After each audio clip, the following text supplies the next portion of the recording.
Good morning, Kurtis. Yo. What an introduction. Hey, you doing well there.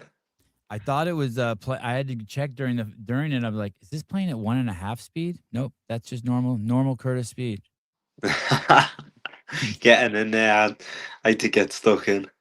Hey, I really appreciate you coming on. My name is Sevon, like the number 7, but Sevon. Really appreciate it. Nice to meet you, Sevon. Sorry it took so long as well.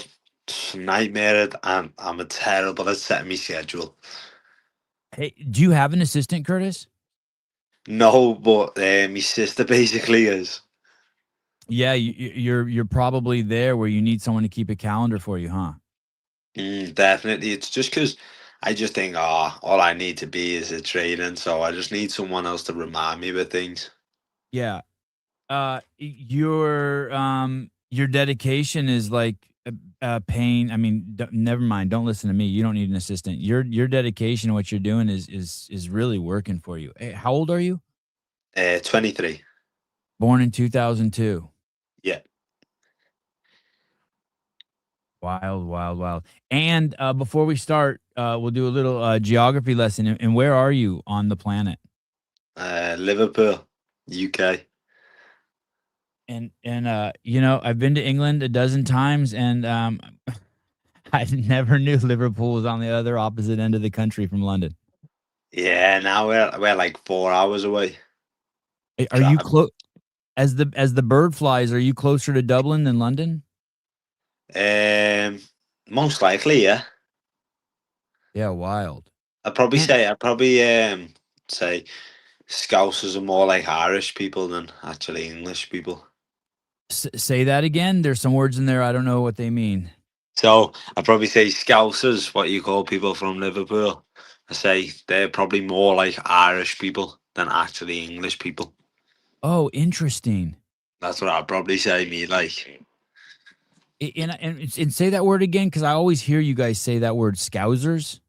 Scousers. Scousers. What is that? What's the origin of that word? What does that mean? So I feel like so if you're from London, you'd be called a Cockney. Cockney. If you're from Liverpool, you're called Scouse. And is it derogatory, or is it like when you call someone, oh, he's Cockney, are you kind of like picking on him, or when you call someone a Scouser, you picking on him? No, that's just where they're from. So yeah, that'd just be facts, to be fair. If you're from down there, then you're just a Cockney, and then up here is a Scouser. And then you got like at the top end of the country, like Newcastle, they're called Geordies. Oh, okay. I'm feeling it. How do you know how your family ended up there in Liverpool in the UK? Like, when you trace your roots back, where are your people from? You know? I think my mum's comes from an Italian side of the family, but still born and raised here.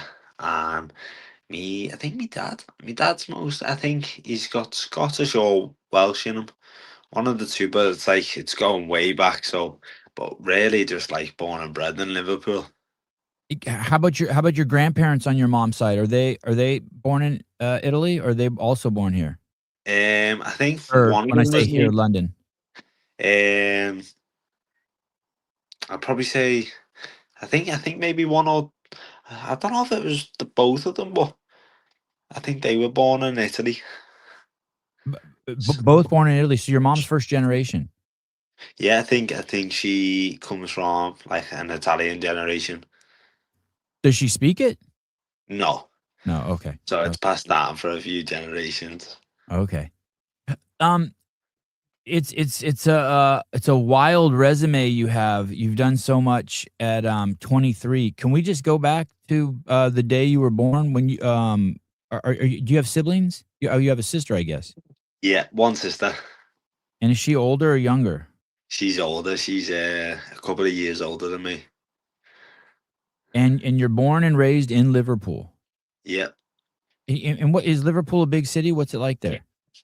Um, yeah, I'd say it's pretty big. I mean, I wouldn't say it's like other cities. Like it's nowhere near as big as London. Like you could probably see most places in one day. Um, but yeah, I love Liverpool. I mean, I think it just depends how you see it and how you take it. I feel like if you, I just never come across where I've travelled a lot for a 23-year-old, and I've never come across a place like Liverpool. One thing I'd say is so many people are friendly. In the 80s, when I was a kid, I just remember hearing Liverpool was a really tough town. Is it considered still a tough town? Yeah, there's certain areas that you grow up in. It's just you have your tough part. Yeah, okay. It's a place where you learn to fend for yourself. A lot of what we call latchkey kids, kids that parents are working and kids are raising themselves.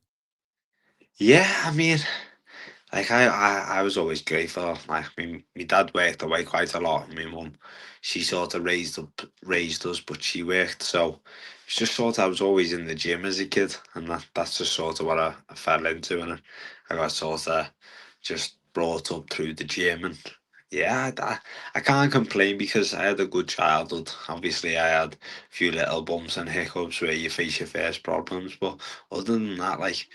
I just grew up fighting every day. It's a fighting city, and that's all I ever wanted to do. Wow. And what is your dad's job and your mom's job? My mum's a hairdresser. My dad is in the building game. Oh, wow. Is he still in the building game? Yeah, unfortunately. And when you say building, I think we call that contractors. If someone wants something built, they contact your dad, and then he brings in the guys to get the building erected, the home or whatever the structure is. Yeah, but he also helps build them.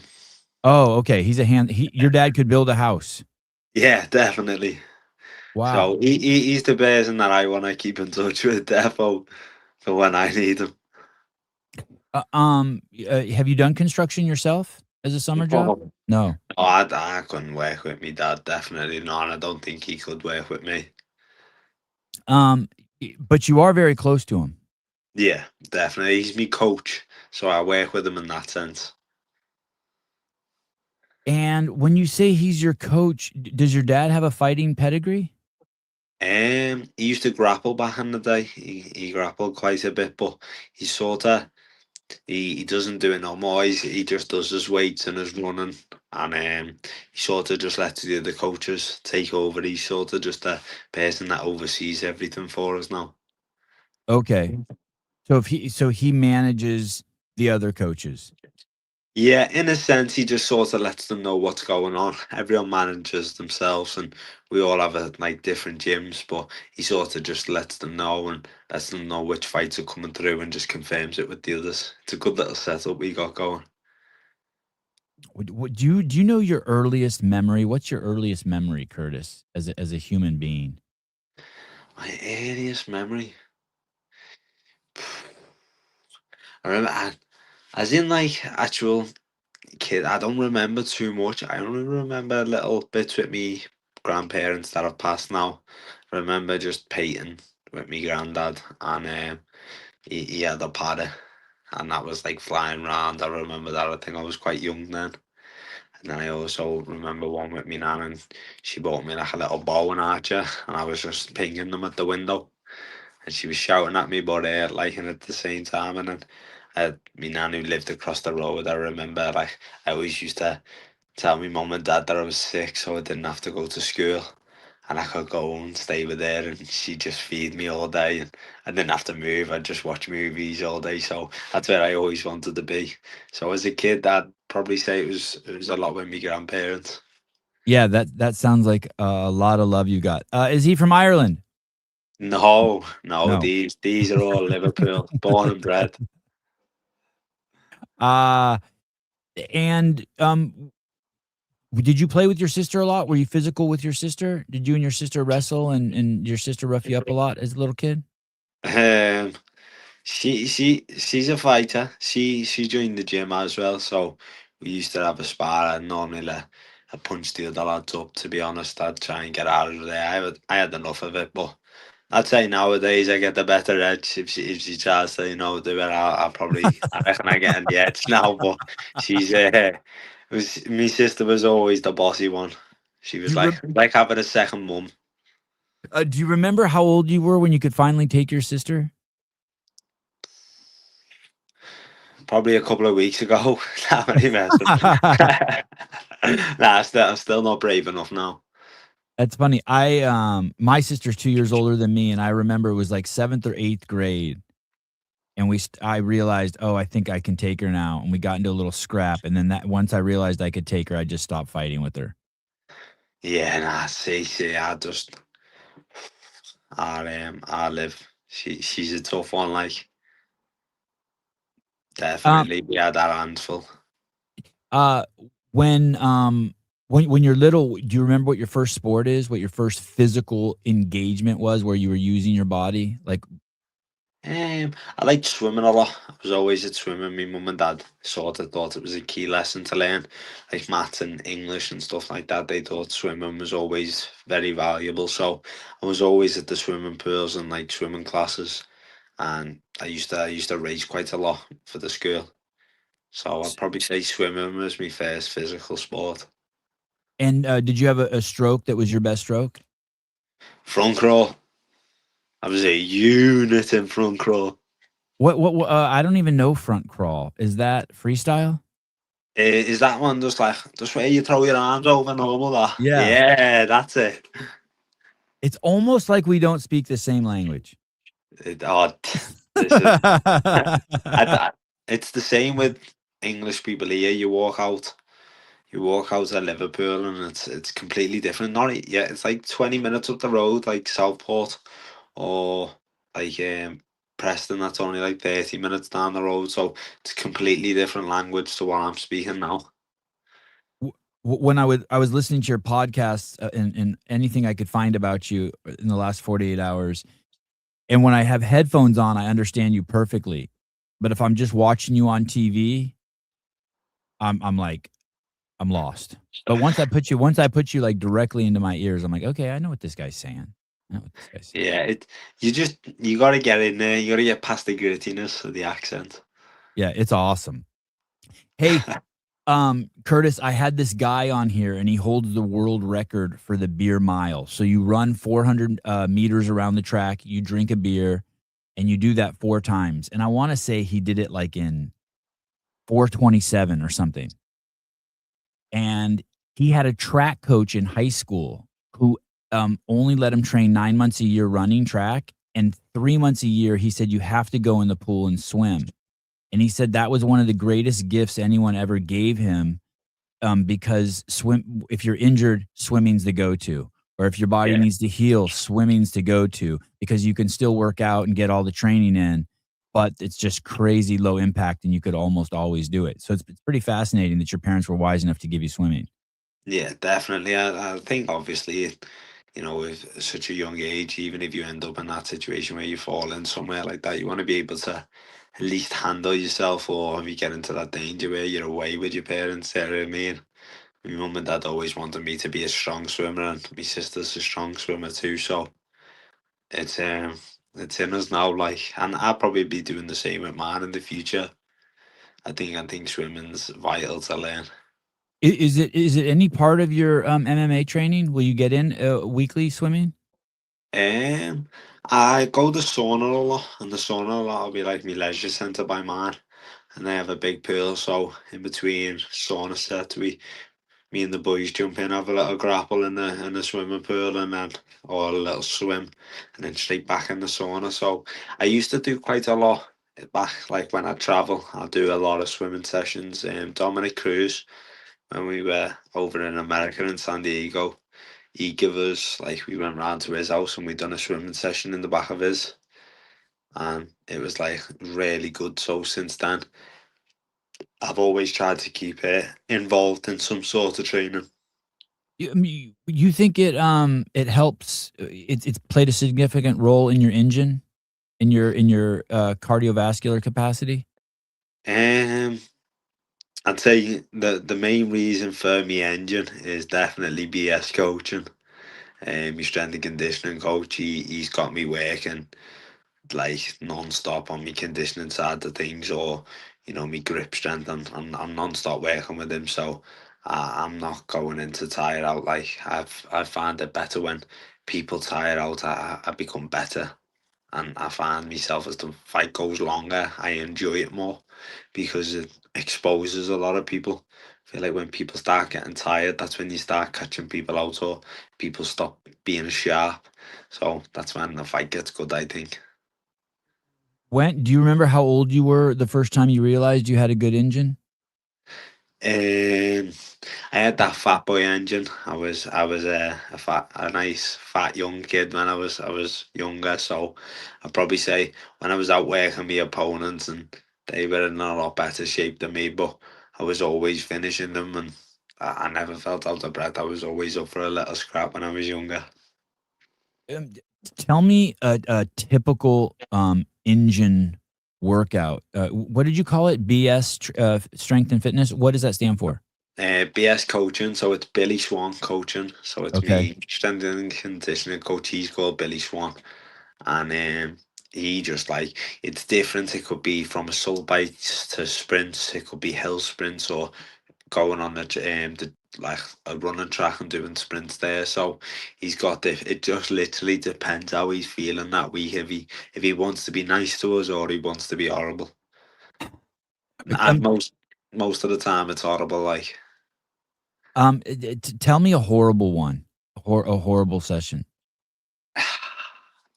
we have a place called Everton Hills, and it's a place in Liverpool, and it's like a big bowl shape. But on this bowl shape, one side of it is a massive hill that's really steep that you got to run up. Then it levels out, and then on the other side, coming down a bit, is stairs. So you got to do like a certain amount of laps one way, and then you've got to beat your time going back the other way. But you could be going up the hill, or you could be going up the stairs. No matter what, you got to beat your time, or like he'll make you do a forfeit. And then once you've done them sets of sprints, then you got to finish off at, like, we'll call the zigzags, or we'll go up and, like, there's like a middle mud hill bit, and they're killers. So we'll probably get them done on an early Saturday morning. And that's worse than something like mixed modality that you would do in the gym, where he's like, okay, 20 burpees, 20 cows on a salt bike, 20 burpees, 20 cows on a salt bike. That sprinting is definitely Oh, worse. 100%. Like the assault bike is really bad, and I do not like it at all. But them Everton Hills, they break you. a day breaking mentally. I've come home and had to give me ma a hug after one of them. You have to what? I have to come home and give me mum a hug after Oh, one of mama. them. Oh, yeah, yeah, yeah. Uh, did you remember the first time you vomited? Have you vomited in a workout? Yeah, I'd probably say the first time I vomited was my second ever boxing session when I was younger. Like I always used to do the Muay Thai and stuff like that, and then I started like trying to take it a little bit more serious. So I was started boxing, and my coach was called Dave Kenny, and he only had me doing like little bits of circuit and little rounds on the bag, but because I was never used to it, it took me by surprise, and I ended up being sick. Awesome. It's a badge of honor, don't you think? 100%, Um, 100%. when is the first time you ever were? What was your first martial arts? Was it jiu-jitsu or grappling, or was it stand up striking? Stand up striking, Muay Thai. Really? Yeah. Your roots aren't in wrestling. No. So your very first time as a child going to martial arts gym was Muay Thai. Yep. Oh, interesting. Tell me, what is a Muay Thai? Is Muay Thai just basically MMA minus you don't go on the ground? Yeah, so it's like you got the clinching side of things, elbow, knees, punching kicks. Just literally Thailand where they come from. We used to study it all, but then we started changing it to more like Dutch K1 style kickboxing where it was more aggressive, but it weren't very standstill. We didn't like to be still, like to move and be sideways. Obviously, that Conor McGregor era, everyone started moving then and looking for angles. So it went more to like a kickboxing type style. And ever since then, me and my coach Kyle, we just never look back on it. Just keep evolving with as the sport evolves. Are there any different rules? Or can you slap and you can do spins, and I mean all the Muay Thai I've seen, it's basically, to me when I watch it, it just looks like MMA minus the ground game. Yeah, pretty much. Like it's just a lot slower, I'd say, and it's you've got to be more careful. Oh, I'd probably say you got to be careful both sides, but you got to set more things up in Thai boxing and catch them out a little bit more on the feet. Where MMA, you can just do that, obviously on the ground or the feet. You said Muay Thai is slower. It looks frenetic to me. It looks so fast to me. Well, I'd probably say I say slower, but that was probably when we were younger. Now Mm. you look at the days when it's like one championships and that, boys over there like flying at each other. So it's completely different now. Just from the outside, I'm just strictly a fan watching. The Muay Thai guys seem tougher. Like they take a beating on each other, and they don't They, go down. And I'm just like, what's going on here? How are these guys so tough? Is it because they're little, or they're not hitting as hard, or what's going on? no, it's hard. They're tough. It's just their sport. You've got to stand toe to toe and see what balls you can get. Where sometimes in MMA you can get that rest period with the grappling and you can break someone down with that. Do you know what I mean? Where at Thai boxing sometimes there is no rest period if someone's constantly punching you in the face. And whose idea is it that you pick up a martial arts? Um, Me mum and dad. They just Like, said, "Hey, we're taking you." Do you remember how old you were? yeah, it was 7. 7. My mum and dad took me to the said I needed to learn how to defend myself. Um, I was quite an easy target, so my mum took me to a gym that my cousins went to, and I come off the mats crying, didn't want to be there like the first couple of minutes in, and my mum give me a little backhand or a little slap and said get back on the mats, and after that I've never looked back. I've absolutely fell in love with the sport and I'm obsessed with it. did you know at 7 you needed to defend yourself? Were there things happening? Were you getting in scraps at school, or what made them think Yeah, you needed? Yeah. I was getting in some fights, and obviously they weren't all going my way. I was sort of quite a shy kid when I was a bit younger. Not shy, but I never really was up for a fight. It was a bit opposite from my dad. it's quite a little bit more emotional side of things, like me mum, and then when I started fighting, I started enjoying it more. So when I did get a fighting outside, I wasn't really too bothered. I was quite happy. Do you remember, was there one certain specific day or an incident that happened at school that you came home one day and then you could hear them in the kitchen talking and being like, "Okay, we're taking them." Like, do you remember the catalyst, the actual moment? No, no. So probably I was in like very young when I went, so I probably never started getting problems that I was in like high school or secondary school. So I was sort of just had problems, and then I had to just sort of face them in school. Where you do as a kid, you always get your little problems in school, but it's all character building. Yeah. So I probably just like put my mum and dad through a bad time because I thought it was like the end of the world as you do when you're that age. But it's not even that big of a deal. You just it's just a little problem compared to what other people deal with. And you're probably like, "Oh shit, I shouldn't have told them." Like, you're telling them their problems, trying to be consoled, and they're like, "Okay, we're gonna take you to learn to fight." You're like, "Oh shit." Yeah, so but it was the best thing that I ever done because like the people that I've met and the person that it's built me to be, I honestly think I'd be lost now without it. Mm. 100%. I don't know what I'd be doing. Well, I think people are lucky if they find their passion in life, and for you to find it at such a young age is just wild. What a gift. What a special gift. Definitely, and that's what I do say, and I appreciate that every day. Not everyone finds their pattern and what they're doing in life. Where I feel like I've sort of been gifted it in a sense, so I don't want to take that for granted. You go in there your first day, and why I remember the first day I took my son to jujitsu, and he cried too, and he ran off the mat. I didn't slap him up, but I still took him for the next 3 months, and I made him do the warm up and then sit on the mat. And then after 3 months, the instructor came over to him and said, "Hey, did you know Batman does jujitsu?" And that was it. But I remember my son really didn't like it because he didn't wanna touch the other kids. Yeah, He's like, "I'm not rolling around with those kids. I'm not letting anyone, like, touch me and hug me and roll around with me." I remember him really not liking that part. I mean, yeah. now he loves it. Now he can't keep his hands off of kids. That's it. Like it's just one of them. When feel, especially, I don't care what age you are. Like get in the gym, and when you've finished that session around other people with like good vibes, you feel better in yourself, and you go Mm. home with a smile on it.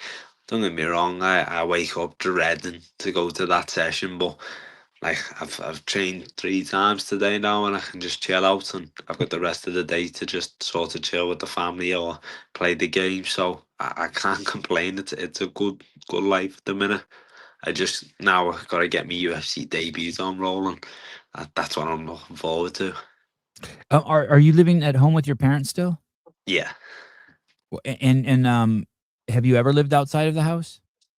No, only when I've when like different countries for training. And what's the longest you've ever been away from home? 4 months. And where was that? Where did you go? Dubai. Oh, wow. Yeah. So Oh, that was good. I went when I was 18, and me two mates were 17, and we just stayed out there for training. and what was that? What was the occasion? Was it a special fight camp, or what was the occasion?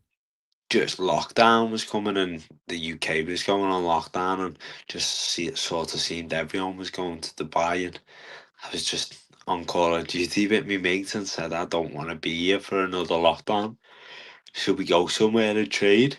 I had a little bit of money saved up, and so did they, and we just ended up choosing Dubai. We were only supposed to be there for 4 weeks, and then ended up staying for 4 months. Wow. Big moment in your life? Was that a turning point or a pivotal moment? Yeah, because like my dad's always sort of been there, so when it was just us, and it was in the gym when we got into like the fights, there was no one sort of there. It was just us. It was only me and my two mates. So like if anything went wrong, it was on us. So it was a sort of sink or swim. Like moment for me dad, for us to like sort of see if we've got it in us, and yeah, he was happy with the results. We were fighting with people all the time in the gyms. Was there a specific camp you went to or a training academy? What gym did you guys train at? We went to TK MMA. There was loads of people over there at the time. Tai Tuivasa was there. Dan Hooker, Gohan Zaki, Brendan Loughlin, loads of fighters were over there. And then there was multiple Russians, multiple Eastern Europeans. There was loads. It was a really good setup, and it was really good training. And all of those guys were in the same mindset as you. They saw the lockdown coming and they're like, "We're out of here." Yeah, I mean, a lot of them were over there for competition anyway, and to stay and like the why it was good. And Tom Khan sort of our coach Jason, he knew Tom, and he sort of just let us train in there. He was dead accommodating, and we had a good camp over there. Yeah, wow. It's a big gym, huh? Yeah, it's a crazy facility. Like, Is this where when the UFC goes there, is that where the guys go to train to warm up? I'm not sure nowadays. Back in lockdown, this was like the place to train. So I haven't been to Dubai since then. So I'm unsure where the place will be now. I know there's a few different gyms opened up since then. Did Dubai not do the lockdown? There was all face masks and stuff like that, and there was certain amount of social distancing. But when we were over there, not as much. The only thing that they were really fussed about was the face masks. Were you scared to leave your family at 18 for that 4 months? Were you nervous, or were you with your boys so you didn't care? I was with the boys. Yeah. Don't get me wrong, I miss my family and I do love them, but they know what I'm like. They always know I like to be on the road traveling. Because I've heard stories and I've had guests on here who at a young age become professional athletes and they go away to a big college to play basketball or football and they do feel some panic if they were, living at home. You didn't have any of that. You were like, "Yeah, let's do it." Yeah, like I've had my moments, and I went up to train at the top end of the country up north, and I was down there on my own, and it was quite a struggle. And then like when my dad started, he started taking us away to like America and different places to train. And I just realized I loved it. Like, the going away, I get a little bit of freedom in a sense at that age. Now I have a car, so it's a bit different. I have my freedom here, and like I have a good life here, so I can't complain. But I like to see the world. I don't think I was born to just stay in one place in one country, and I need to see this planet. Yeah, absolutely. I think it's the best way to build character, travel. Definitely, and I think I want to fight, and fighting will get me there. I can go to different places and different UFC cards that I can fight on. So I just can't wait. The only thing that is stopping me, for me personally, is time. I wanna just fight everywhere and get the experience under me now. Yeah, you have so much time. Um, so at 7 years old, you go into the Muay Thai gym, and you said you came off the mats, not happy, crying. Was it because someone hit you, or no? You just didn't like the training. You just felt awkward and out of place. Yeah, it just wasn't me as a person. I'm normally behind a computer screen playing the PS5, or at that time the Xbox 360. Had you done any training in your life? Had you started swimming by that point? I was swimming, but that's all I was doing. So you were a fat kid in the pool swimming, Yeah, but I was a fat kid. and you would put that little speedo on, and your tummy'd be hanging over the front. Oh, I was more of like it was more of like the shorts I have now that are fighting, nice tight ones, Oh, long okay. ones. That's what I was like. But yeah, the tummy would be over the front. I'd have the cap on, the goggles, and it was like Baywatch, to be honest. Did you have prescription goggles? Yeah, You did. yeah, and he got stolen from me when I went away. Oh. I went on holiday. Another kid stole my goggles because he liked them, and he's gonna put them on and not be able to see through them. That's stupid. Oh, I and that was, must I have was, I cost your was- parents a pretty penny, prescription goggles. yeah, that's what I'm saying. I love them prescription goggles as well. How old were you when you started wearing glasses? I was from a young age, since I could remember, but I hated them. I used to snap them, and it used to be a nightmare for my parents. But now I absolutely love glasses.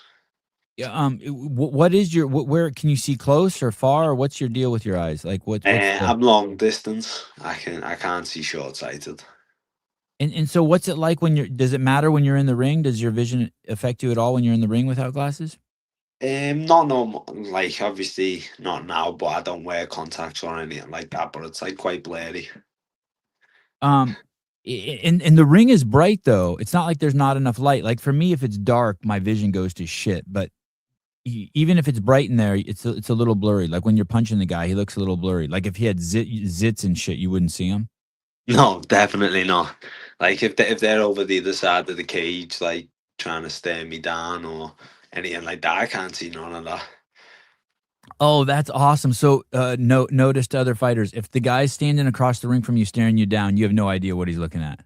No, I'm just in my own little world, ready to do what I need to do. That's awesome. That's That's, awesome. that's what I'm saying. There's pros and cons to everything. Yeah. Okay. And how many Muay Thai sessions does it take before you're like, okay, I like this? A good couple. Like Um, like a couple week, of a month, months. a couple Couple of months. months. Okay. And during those Definitely. couple months, are you complaining every time you have to go, but your parents just drag you there and throw you in there? I sort of just knew what days it was. I'd try and get out of them some days, but my mum didn't really let me skip a session, and I think that's why I don't like to skip a session now. Like my mum never. I mean, like she always had stuff on. She was caring for us. She had to do the hairdressing, and she was still managing me to get there. And she'd take me sister somewhere else. So I feel like her dedication sort of drove me to like never sort of miss a session now. And did it start at 2 or 3 days a week and then escalate? Tell me about your journey of, like, how your training Yeah, escalated. I'd probably say it's like when I was at the Muay Thai gym, it was like 3 times a week, and then when me dad ended up buying a gym with me coach, Kyle, then obviously I was there a lot more because it ended up being like my dad's gym, so I was there like 5 nights a week, and then when the gym moved closer to where I am now, it was only like a 15-minute walk, so when you get your own gym key, I used to set everything up. If any of my mates in school had a little bit of beef with each other, I'd be in the gym on a Saturday or a Sunday, and they could settle it there, and then I'd have the gym key. They'd have fights. Everyone would go home happy, and then the lads that did train in the gym, they were like all my mates too. They were like who were really like knocked around with outside the school. So we were just in the gym like eight in the morning till about 9 at night. We'd eat there, we'd sleep there in the day. We just grew up there. Me, Connor Walsh, Charlie Barmer. There was loads of us. There was the OGs, Callum Brown, and everything. It was a good time. I do miss it, but the journey that I'm on, it's hard to miss it when the present's so good. How old were you when your dad bought the gym? Probably say maybe around 10 or 11. That's crazy that your dad bought it's a fight gym? Yeah, It's not like a fitness gym, it's a fight gym. yeah. Um, that's why did your dad buy the, gym if he wasn't a fighter himself? Did he buy it for you? Um, so the coach that I am with now, my first striking coach, he took me under his wing, but he was quite a naughty boy when he was younger, at like my age now. And he was getting himself into a bit of trouble, and my dad said to him, if he stays out of trouble for like a certain amount of time, he'll open a gym with him. And Kyle, my coach, did. Like, he took my dad's word. He didn't believe me dad, but he still took his word and was like, all right, I'll stay out of trouble. And then my dad took him one day to a union in Kirby, and where we're from, and just said like, these are your keys. This is the gym we're gonna start it. And like Kyle was fighting at the time, he was competing, fighting there enough every week in the ring. He was knocking everyone out. And then when we sort of opened that gym, we transitioned to MMA, started getting more grappling in because that's what my dad liked. So it become like a full MMA gym then. That's a wild story. So at 10 years old, destiny starts to really kind of show itself to you. If your dad buys a gym, you're gonna learn how to fight good. Yeah, definitely. And he called the gym Casey Fight Base, it was called. So Keen for Kyle Keen, and then Campbell for Jason Campbell. But obviously, Kyle always takes the piss and say it was my initials, Curtis Campbell, KC, but it's not. It is Keen and Campbell. And this guy Kyle is still your one of your striking coaches? Yeah, he was in my corner for the Contender Series fight. He was the one with the cap on. Wow, this is incredible. Yeah. And are his fighting days over? Yeah, he doesn't fight no more. He just coaches us. He's got a good few fighters, and now he's sort of linked up with my other coach in the corner, Loz. He's our grappling coach. He originally come from the first gym that I grappled with, Liverpool MMA, the MMA Academy.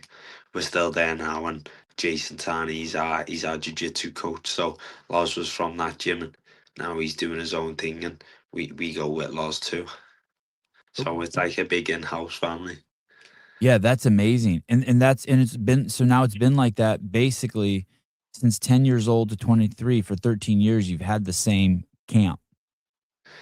Yeah, I've never really changed, and that's why, like, if you see a lot of the fighters around me and they do interviews, we all say, if it's not broke, don't fix it.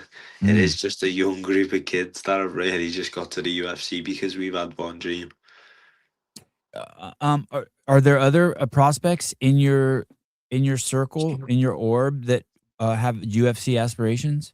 Yeah, there's a professional just turned pro. His name's Charlie Barmer. He's like one of my main sparring partners, Charlie. He's um he's gonna be really good once he finds his feet and really trusts himself. He's going to be a massive problem to the featherweight division too. And then there's another prospect coming up. Is a flyweight called Connor Walsh, and he's currently 6-0 professional FCC flyweight champion, what the same promotion I was. And I think he'll be in the Contender Series this year, making his UFC debut, maybe 2027, or if he wants to do 2026, he can do. Does that all happen off of not that they didn't work hard. Obviously they worked hard and they have to be prepared. But did you coming out of that camp bring attention to the camp so that the UFC or the Contender Series is like, "Hey, who else do you have?" No, not really, because I have to sort of give my credit to me manager Tim Simpson. He's got the likes of Max Holloway, Jerry Oh, Prochniks, and like Leon Edwards. He's got all them boys, and Tim sort of seeing what I had in me, and he was the one who got me the Contender Series fight. is Tim American? No, Tim's Australian. And how did you find him or how did he find you? How does a manager find you? I met a guy in the UK who does a lot of sponsorship deals for the UFC called Ian Munsberger, and Ian introduced me to Tim through just a video call. And quite early on in my professional career, before just after 1-0, and then I started speaking to Tim quite a lot, and he said to me like, once I'm ready for the UFC and once I can get there, he'll take me on. And like, obviously there's so many other great managers in this like scene, so it was like, I wouldn't say it was a tough choice because I really did always knew how I wanted to go with. It was just a waiting game until Tim could take me, but obviously I did have the grateful opportunity to be offered to go with different managers and go down that route. But the route that I was meant to go is definitely the route that I wanted to choose and the route that I was meant to be.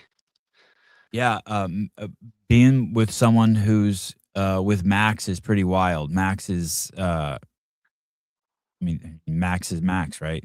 You don't have to even give them an introduction. You just say Max Holloway, and everyone knows. Yeah, when you talk about the greats, God, you gotta always, think of him. Oh, what a freak of nature. Once again, a crazy engine. Crazy engine. Crazy engine. Do you remember the first time, you had to wrestle someone? How long had you been doing Muay Thai before you had to wrestle someone? I probably turned to like jiu-jitsu and grappling when I was around 12, 13. Getting introduced into it, but the first time I properly wrestled and I got beat to it, like in one of my amateur fights, early amateur fights, I got beat through wrestling. So I think that's why I focus so much on the wrestling side of things. And did you like it, when you at 12 years old when it was introduced? Were you like, "No, no, I just wanna stand," or were you excited to have the new tools? Excited to have the new tools. I always want to learn. Feel like I don't really ever want to stop learning, and MMA is something that you never stop learning. And Um, but by the way, if you have to take a potty break or something, you just tell me. It's our no, show. no, I'm Oh, good. okay. I saw you lean in, I was like, "Oh, does he gotta take a piss?" No, no, I'm all good. Okay, okay. I can't keep still. Um, and, uh, so the grappling, 12 or 13, a coach told me one time that, the problem with people who are really good at sports, young kids who are really good at sports, the problem is at 12 or 13, as they start turning into men, they get this mindset where they don't wanna lose. So instead of continuing to learn, they just kind of hunker down on the skills that they have, and the growth stops. But Yeah, for you, you're saying that didn't happen to you at 12 or 13, you were still interested. Was that hard on your ego as a 12 or 13-year-old to I to feel try to pick like up something new? I've always been that kid. Like I never wanted to lose. I'm such a competitive person, but I feel like sometimes you can't let losing hinder your progress. Losing's one of the massive stages to progress on, because if you don't lose, then you'll never know where your flaws are. So if I get beat, I know where I need to work on and what I've got to do. But I feel like young kids now, it's all about that ego. It's more like football. Instead they're fighting with this young kids. Like there's a lot of egotistic people. You just need to enjoy the sport for what the sport is, because fighting's such a tough sport. If you put pressure on it and you don't enjoy it, then you're never gonna. Where I always say to someone, if you've got to fight, you've got to enjoy training, because you're not gonna enjoy training while fighting too.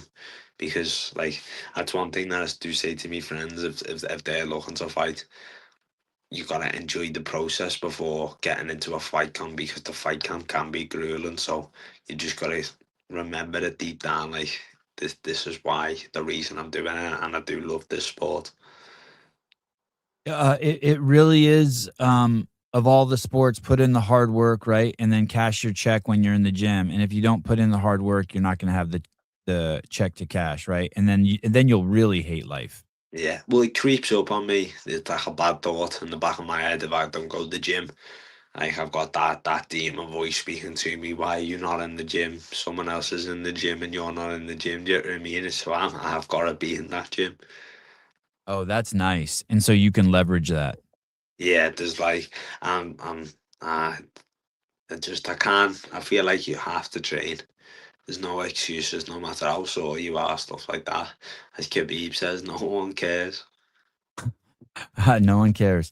And when did you do your first martial arts, competition? Do you remember how old you were? And what was the style you did? It was Muay Thai, the first competition. Kyle, my coach, had me fighting like every weekend, if not every other weekend. You didn't do and how old were you? I think I started competing when I was like 9. Oh, they do Muay Thai in Liverpool for 9-year-olds? Yeah, so there'd be like all different gyms around the city, or like around Manchester and stuff like that, and they'd all host like little competitions, and obviously all gyms from all over the country go down for these competitions, and you compete against each other. Were you allowed to hit in the face? It depends if they wanted, like if they said yeah you were allowed to, and their team agreed with it, then yeah. Did you wear I, headgear? most of the time, no. Holy cow. Yeah, and that was like one of the reasons why I started doing head contact, because it's like supposed to be body, and I got hit in the head a few times, and I didn't like it, and then from there, like my coach Kyle, he's never thought body contact for kids was just right. He's always sort of learned them the head contact first, and even though it's probably not great for as you get older, but he's learning to defend themselves properly. So it's your own fault if you get hit. So you didn't like getting hit in the head, and so he's like, "Okay, we're gonna do more of those since you don't like it?" Yeah. Uh, and, were you successful early on or Yeah. with the tournaments? Yeah, I had like they were just like like little bouts every weekend. I must have had a good 100 or something of them. Like they're only like little spars with other people, but like actually competition when I was young, like proper Thai fights, I probably had 40. I had 43. Like You had 43 fights as a Muay Thai fighter, as an amateur Muay Thai fighter? yeah, And how did those go for you? I didn't get beaten in the Thai. I didn't Ever? get beat. No, no. The Why? only And time I got beat was a no contest because I broke my ankle. in Or the like fight, yeah, in the fight. in those 43 fights, what was your age range there? They'd always keep it within two. So But like as you got older, it was like always like if I was 13, like the oldest I'd probably fight was 15. no shit, a 13-year-old against a 15-year-old. But then when I was 15, I fought for a world championship in Spain, and that was against the 18-year-old lad from Spain. And you won that? Yeah, yeah, that was a good fight as well. I think I was 5 foot. I think I was 5 foot seven, maybe five. Yeah, 5 foot 6, 5 foot seven. I think he was 6 foot. Were you Yeah. scared? I didn't know I was fighting him. Obviously, like I had put a bit of weight on at the time, so I entered into the 65 to 70 kilo category, and you can weigh in anywhere from there. But then, like, I dieted too much, and I ended up weighing 62.5 kilo. So he weighed in at 69.5, but we thought on the competition day they'd able to rearrange me and put me in the lower bracket, but that didn't happen. So you So I went in was, there and it looked like a total mismatch. I mean, yeah. 18 is like you're starting to become a man. Yeah, it was like when we were on the podium, like first, second, and third. I'm first and he's second, and he's still taller than me on the second position. Oh, shit. Wow, that's crazy. Do fights like that change your life in terms of your confidence? Like you see that and you're like, "Oh, like you overcame a crazy obstacle?" Yeah, I feel like you appreciate them a bit more, and like me professional fight for my first title where it went the full 5 rounds, and you have the blood. It sort of sees if you got that, as in that sense, in that dog in you, and you know you've got that fight in you. There's that fight or flight, and you don't want to be the person to take a flight. So Um, sorry, go ahead. no, no, that was just what I was saying. Um, you ever go in the ring with someone that's a total mismatch? Like they like within 10 seconds you're like, "Oh shit, this guy should not be in here with me." And yeah, I've had that. I've had a few, but I felt like that was my first professional fight. He was 1-0, and I was like 0-0, but it was just like a professional kickboxing, and that's what I got told. And I was like, okay. And then when I hit it with a jab and cut him straight away, I thought that's going to be an early night. Yeah. Do you have to like when my sons fight, my older son, I can tell like if he's choking one of the boys out, he'll let them out. Did any part of you like does that test your resolve when you know you're gonna win? Do you ever feel like yourself pull back, or do you ever have to fight that urge to pull back? um, Not with the boys from around here. If I'm No. like, if I'm sparring the boys and I've got a choke in, I'm sinking it on, so they're tapping. And if they ain't tapping, I'm putting them asleep. Like, All right. and they'll say the same thing. Like, Yeah. Connor's put me in a few chokes where I've just got out and like everything's been spinning, just like where I've nearly been out and I've just popped. I was watching a George Foreman fight this morning before the show, and there'd be times when he'd let up on people. Do you know who George Foreman is, the heavyweight boxer? Yeah, the heavyweight boxer. Yeah, he would, like, let up on people, and I'm like, what's going on here?" Like, he I felt like bad or something. I like violence too much. I don't feel bad. You Like don't if feel bad. Did you ever feel bad? Have you ever felt bad in the ring?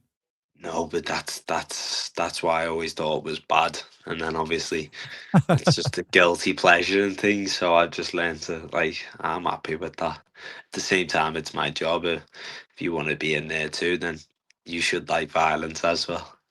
Right, and I'm guessing you always want your opponent at their best, and they want you at your best. 100%. If you're not at the best, I just think why are you turning up?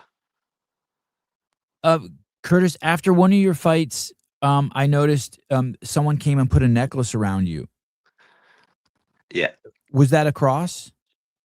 Yeah, 2 seconds. I just get it now. So this is my dad's chain that he gave me when a couple of years back. I only wear this on fight day. Um, I used to wear this quite a lot, but I wear the chain that my mum's dad wore. This is like what she gave to me, so this is just a standard gold chain I wear. But on fight day, I always wear the cross one, and that's my dad's one. And were you brought up, in the church? No, we were never one for church. I got christened, so you could technically say I was Christian, but I'm not really one to like pray or go to church and do any prayer. I think any type of beliefs is that's what you do, and that's fine. Just my belief is MMA. You are at that age where a lot of men will do a spiritual journey. Like, hey, what you know what I mean? Like, you get out of high school, you have a couple years of fucking around. Obviously, you weren't doing that, but and then you're kind of like, hey, what's the point of life? And people sort of start a journey in search of God or spirituality or for self. Do you feel like you're on that journey at that age, at 23 now? I'd see that's like my path. I knew what my journey in life would be, and I knew where I need to go. I think obviously I do think there's something more beyond life. Once there can't just be life and nothing else. So that's what I do believe. But as in God and stuff like that, sometimes God God won't help me if someone's trying to punch me in the face. You know what I mean? That's just another human, and that's what I need to believe in. So I put sort of my time and effort into that, and that I'd say that would be my belief. But I'd still wear the cross because it's my dad's, like my dad's necklace, and he's passed it down. Oh, it was his necklace. Yeah, so he got given it when he was younger, and then he gave it to me. Oh, wow. Yeah, is your dad are your parents religious? Not really. Like I think they might have been christened or baptized when they were younger. But like they've never really been one to like take me church or nothing like that. They've never had anything against it, but I think we've just never been that type of family. Yeah, there was an interview where you were talking a couple interviews you've talked about, manifesting. When you use that word, what does that mean to you? So I feel like manifesting for me is putting something into existence. So now I feel like when I'm talking or if I talk good energy will come to me. But if I put bad energy out, bad energy will come back to get me. So when I'm manifesting, I manifest what I want to do, and I want to see myself in a certain place when I'm older. I wanna be that UFC champion. I want to make history, and that's what I'm manifesting. So manifesting means it does mean a lot because I always used to think it was cringy and something that I didn't need to do. And then as I got older and as I understood it more, I believe it's something everyone should do. Do you remember, was there a specific moment where you realized it? You realized what you were putting out was coming back to you and you were like, "Oh shit, there's something going on with this." Yeah. Um, when I was in Dubai, I said to Connor and Charlie, my two mates, I'm gonna make an Instagram post. I'm gonna say Dubai to me mum's box room, meaning my bedroom. 3 belts later, meaning I won 3 belts, and now this was in May. So I had 1 year, like till the end of December to do it, and then in December I won my third belt in a third different weight category, and like under like 6 or 7 months at amateur, and I made that post, and I manifested that post into existence, and I put up, and it's still on my Instagram now, to buy to my mum's box room 3 belts later. It'll be like really deep in 2021, I think it was, and that's when I sort of like recognized it, and then I've got a mind coach now called Kev Deves, and he's really got me into manifestation. So he sort of took me to the next level with it. Sorry, there were some words there that wasn't able to follow. What was the post from Dubai to my mom's Box room. box? Yeah. What's a box room? So a box is like literally like my bedroom is shaped of the inside of a box. Yeah, it's like you're So speaking to a 3-year-old. I'm so sorry you have to yeah, explain this to no, me. no, no, it's all good. So that's what we'll say. Like you'll say like you're in your mum's box room, which Yeah. will mean your bedroom. Okay. It's just another Scouse slang word. Um, and so, and what does that mean from Dubai? Wouldn't it be the other way from my mom's box room to Dubai? Because that's the journey you made. No, because I was in Dubai and I was coming home to compete. So I was coming back home to my mum's box room. Oh, okay, okay. And in that post, the claim you were putting out there that you were going to come back and win a title. Yeah, but so I didn't put this up in Dubai. I put this up in December once I won the 3 belts. But I told Connor and Charlie like this is going to happen, and then I ended Oh, up doing it. and that's you won 3 belts in 3 different weight classes in a 6-month period. Yeah, so I fought in the July at bantamweight and won a bantamweight title. Then That's I one. moved Is that 125? Per 135. 135. Okay. Yeah, then I moved up to 145. Okay. And for a normal fight, won that. Then I fought in November, another 2 months later, for a 145 title, and then I went up a weight again in December to 155 and won a title there. Holy cow! How was that? You're 5'9". Yeah.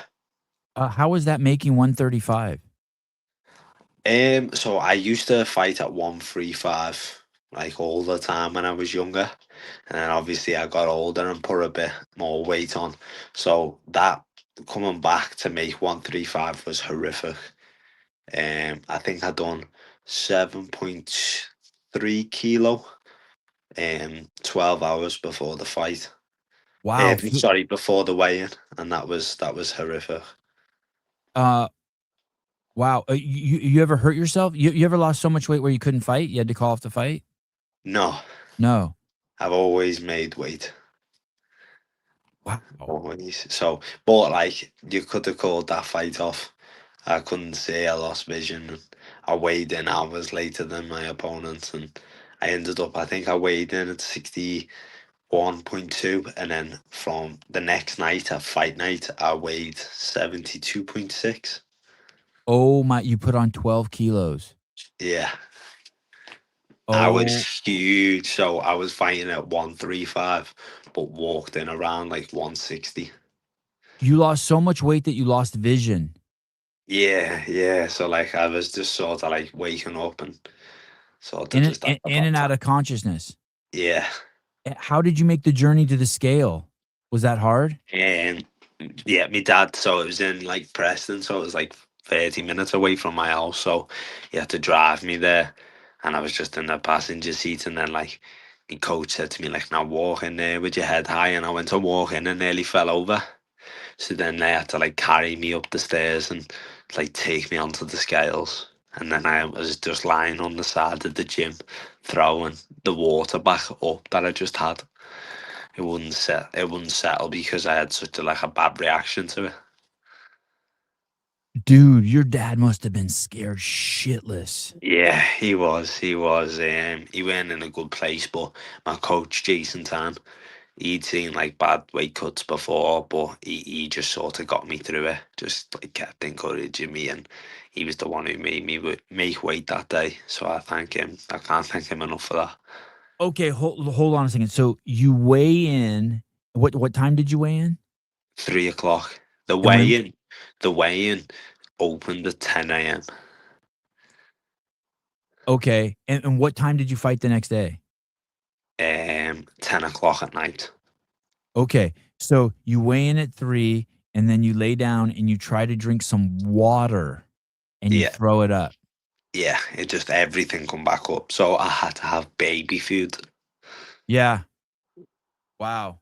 I feed my kids so you know what's crazy? I feed my kids so much baby food because they train so much they don't wanna eat, and, like, Yeah, I get those little pouches of baby food or I mash bananas. I'm, like, always trying to get them, like, to eat. That's crazy, and did the baby food stay down? yeah. The baby food stayed down. And did you just eat shitloads of it? But, how long before you could eat, like, a proper meal? I think I weighed in at 3, and then the water started staying down at like 4 o'clock, and then I had the baby food, a few bits of it till maybe 5:30, 6:30, and then I went to sleep for like 2 hours. Woke back up and ordered a big pizza and load of potato wedges. Yeah. And yeah, because my nutritionist was ringing me and thought like didn't know what happened to me because he didn't hear off me all day because I was cutting weight. So then I had said to him like I really need something to put weight back on me. So he said to me, eat a pizza with like these toppings and it gives you fast carbs, like cheat carbs. And yeah, put all the weight back on. Wow, and did you feel normal at 10 Um, PM the next night? no, I wouldn't say normal. Yeah. Um, I felt okay in the fight. I felt like I started a little bit slow in the first round. It took me a round to wake up, and then I ended up getting the TKO in the third round. This was a professional fight? No, this was Amateur? amateur. Amateur. And was this for a title? Yeah, Oh my goodness. Wow. yeah. Wow. Yeah, So I've had a crazy little career so far. It's been good. yeah, so 135 is not an option anymore. My nutritionist thinks it is. Really? Your nutritionist but you just have to do it properly, like, just start Yeah, really acclimating. definitely. I'd have to really knuckle down on my diet. What's the most you've ever weighed, Curtis, in your life? When I, you're gonna laugh at this. When I come home from Dubai Yeah, for my 135 pound fight, middleweight is 85 kilo, yeah, so that's 185. Is yeah. that 85 kilo to pounds is, yeah, 187. 187? I was 83 kilo, Wow. and then How did that feel? Did that feel good or horrible? That's horrible, 182. Horrible. horrible. Yeah, and then like I was out of shape, and then that fight camp that I was fighting at 135. Oh, that is crazy. Yes, I Yeah, had to you run lost a lot. say that again? Sorry. I had to like run a lot to get the weight off. What is your do you have a very strict diet? Do you eat the same stuff every single day? No, I switch up every day. I'm on like a nutritionist plan now where he has me on like a certain set of calories, and I've got to stay in that protein source or that carb source. But now that the fight's coming back, I'll be going back on my diet plan that he puts me on. Do you have a fight scheduled? Um, hopefully soon. Hopefully. So you've been talking with someone about a potential fight? Yeah, I've been talking with the UFC.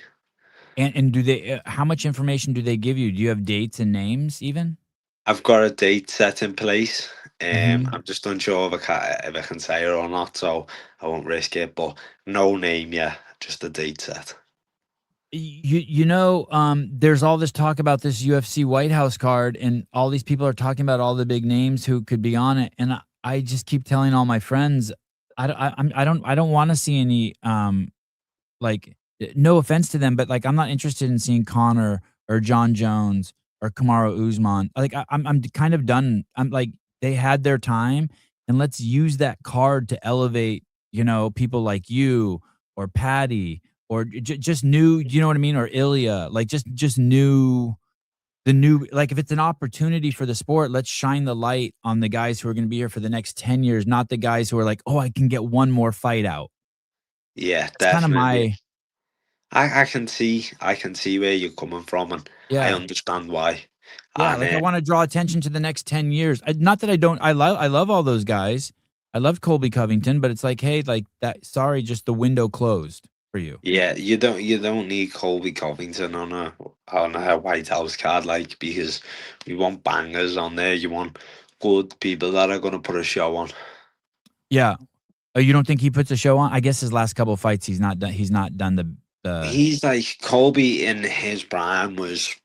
You can't knock what Colby was doing in his prime. He was good, yeah, but his prime is up now, so I feel like he's just clinging on. yeah, yeah. When you were in, Dubai, did you have much time to hang out with, you mentioned his name, not Ty, who's the other New Zealand cat you mentioned? Dan Hooker. Dan Hooker, did you have much time? He seems, like he's got a few marbles loose, like, in a good way. Like, he got a little Yeah, Sean,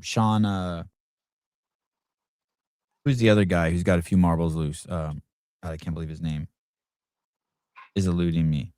You know, where's he the from? the 185er who, beat, oh, geez, all the names are leaving me. You know, the 185er, the white kid, talks crazy, shaved head. He got beat by, Alex Pahea at 185. Sean Strickland. Sean Strickland, thank you. Jeez. Yeah, Sean and the New Zealand guy. Jeez, the names are just leaving me. Dan. Maybe I Dan. Yeah, Sean and Dan got a little bit of that same pedigree, you know? Yeah, yeah. I went for some food with Dan. Yeah. Dan and his friend and one of my friends. We went for food. He treated us. His hospitality was really good. But I spent a lot more time with Taito Vivasa. Oh, he seems great.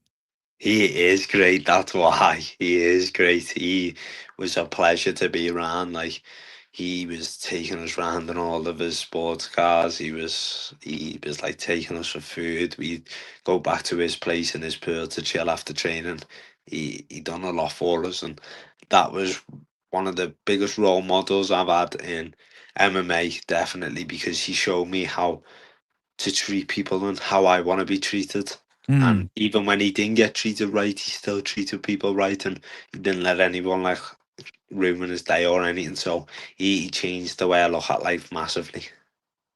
You talked about how you were, a young promoter, when you were younger, managing the, schoolyard fights and bringing him to the gym. That Dan Hooker's got a little bit of that in him now with his YouTube Yeah, I station. was doing that back in the day. I had all the boys, any beef. I used to have a mate, and he was called Ollie on there, and I couldn't think he could fight at all, to be honest. But don't get me wrong, he didn't lose a lot. Like, he was just one of them who can't fight, but he was a scrapper. Yeah, that's awesome.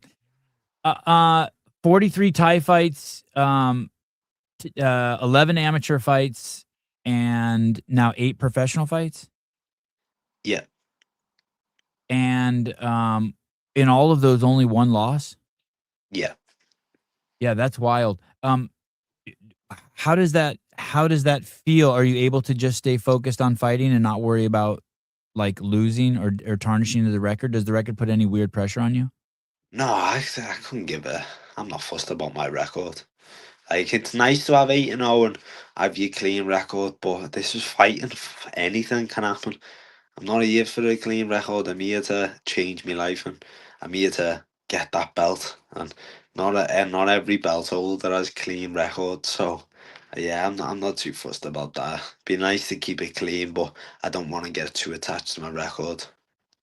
And the largest fighting promotion in the world is the UFC, run by Dana White, and they have this TV show called the Contender Series, where you fight on there, but even if you win, it's not guaranteed that you'll get a contract to become a professional fighter with the UFC. Tell me how you get when you thought about going to the UFC. Did you think that you would go through Contender Series, or did you think you might just get a call as a backup fighter at the last minute one day? Like, what was your vision of entering, becoming a UFC fighter? I think back in the day it was always just getting the call up and going through UFC like that, but nowadays it is more Contender Series. Dana likes this Contender Series where he's coming through and he's doing champions versus champions from Fight Pass shows. So it's bringing good competition in, and I feel like my route was always going to be the Contender Series. The past few years, that's what we looked at, and I think I do feel like it's a good platform. I feel like there is a lot of pressure. It is a hard job interviewing. You have got to go there and do something spectacular for him. But I think that's what it's all about. So I do think the Contender Series was a really good route for me.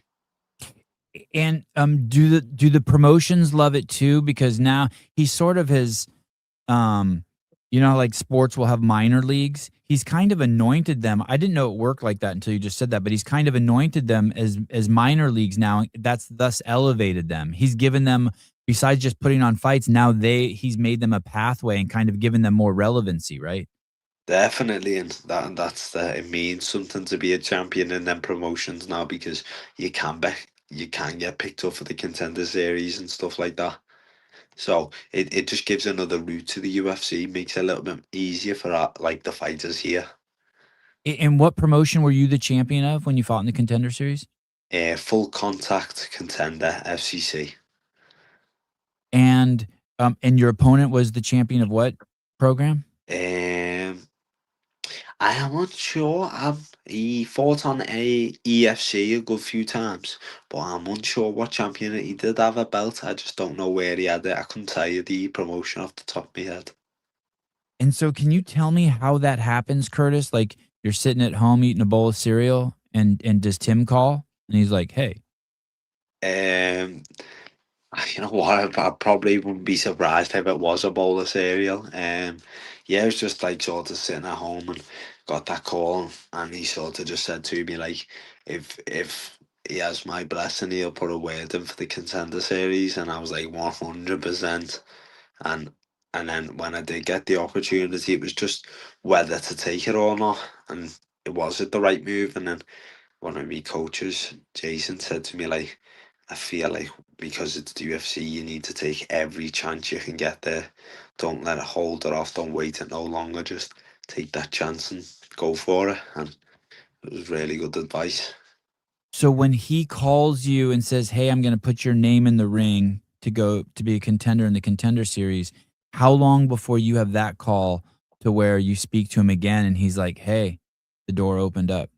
I think it was a couple of days, maybe 2 to 3 days. Oh, shit. Yeah, Tim doesn't mess about. To be fair to him, Tim's on it.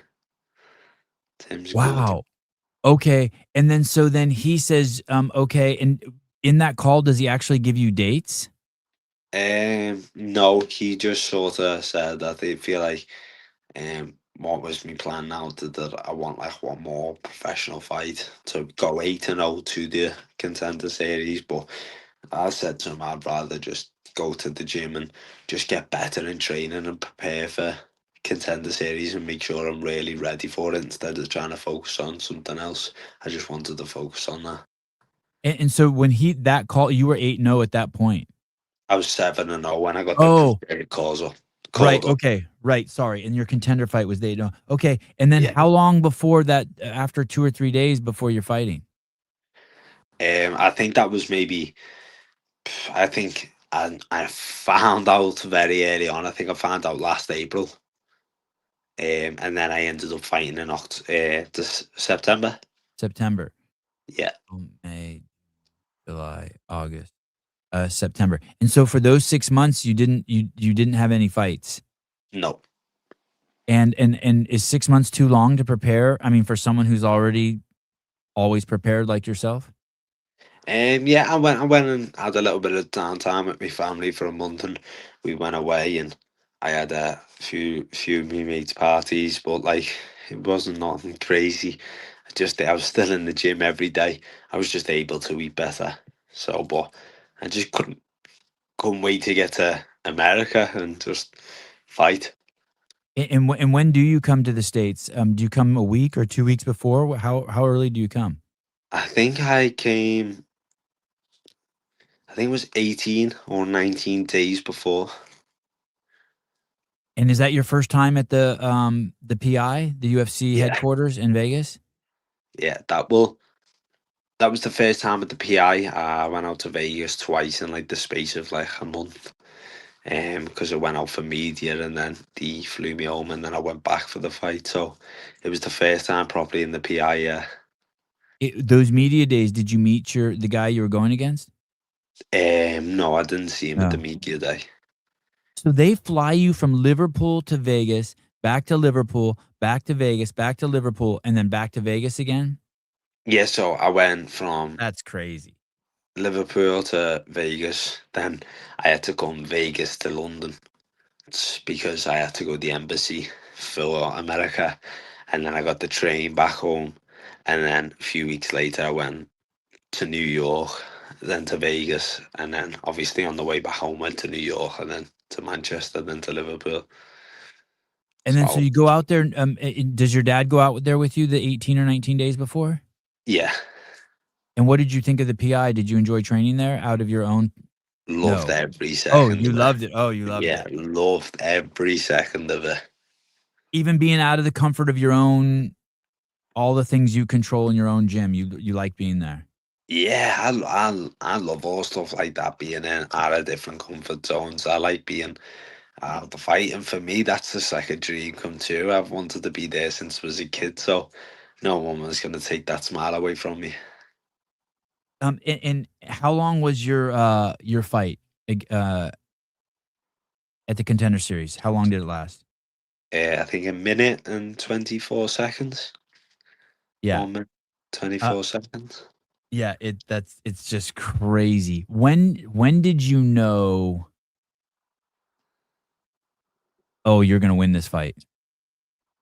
Before I went into it, Oh, you did? yeah, I knew I was confident in myself. He was a pretty, impressive looking guy.